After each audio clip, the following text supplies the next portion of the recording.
Okay, Mark, thank you for coming in. We appreciate it. Thank you for having me.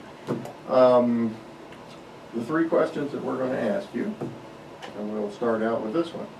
Besides jobs, what are your top three priorities for the district? Sure. Local funding would be the first one. In the time I've been on City Council, we've seen the state funding for local governments being cut, and we've seen the effects of that here in Beloit with the loss of positions across the city, including police officers and firefighters. So I think we need to increase shared revenue and make sure that we're providing the resources we need for local governments to meet those basic needs here in our community and other communities across the district. Those are some of the services that most directly affect people's lives. That includes road repair, which we aren't keeping up with right now. It includes funding for our schools, the county services, all of those basic things that we need. And when we look at the city budget and the experience that I've had being on City Council balancing that budget, it's clear that we're having to cut things that the community wants because of the lack of state funding and the inability to fund that at the local level. So shared revenue, that's one. Education would be another one. I think we need to do more to support our public schools and respect our teachers.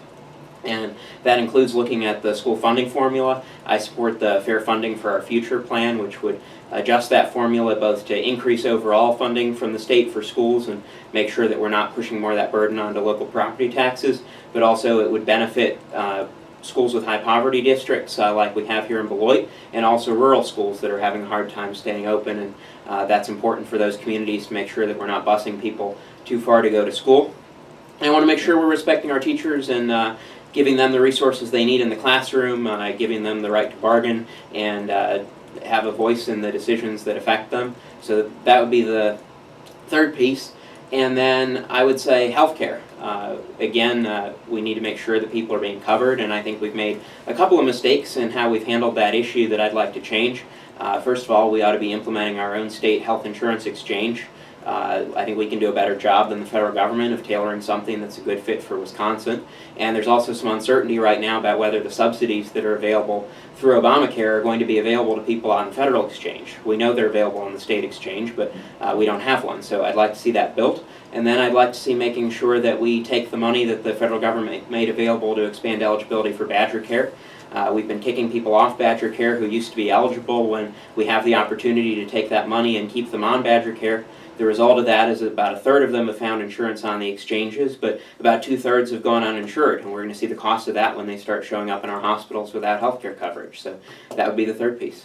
Okay, can you name one point upon which you disagree with the Democratic Party policy platform? Well, I would say the point where I disagree with what Democrats did when they were in power was two things, road funding and redistricting. On road funding, Democrats, when they were in the majority, used the transportation fund for priorities that didn't have to do with transportation. And I think that was a mistake. My sense is that Democratic leadership right now agrees that that was a mistake, but I think when Democrats had the chance to act on that issue, that was something I disagree with what they did. I want to make sure that we're keeping that funding available for transportation priorities because we have far too many needs there, and right now we don't have enough funding. And then redistricting is the other one where, again, Democrats had the chance to put in place nonpartisan redistricting reform, didn't do it because I think they wanted to draw their own lines. Then weren't in power, and Republicans did that, and I think we've seen the effects of that, especially here in Beloit, where we've been divided as a community across different district lines. So I would absolutely hold my own party's feet to the fire and make sure that if we ever have the opportunity, and as soon as we have the opportunity, that we put in place nonpartisan redistricting reform. Well, that leads well into the next question, which is, all the experts agree you would be going into the assembly controlled by the Republican Party. Mm-hmm. The two parties have been unable or unwilling to work together on anything at all, and we've been called the most polarized state in America. What makes you think that you could get your voice heard?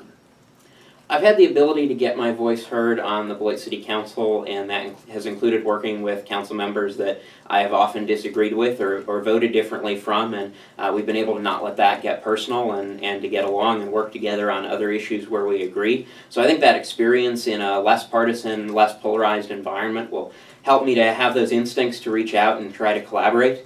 I also have a good relationship with both legislators who are on the Democratic side from other parts of the state that could help me give some pointers as to who I might want to be working with. But I also have a great relationship with Amy Loudenbeck, who represents part of Beloit, and she and I have never had any disagreement that would prevent us from working well together in the legislature, and I think she'd be an obvious partner to try to work on things that maybe aren't necessarily those big partisan headlines, but that we can do to affect this community.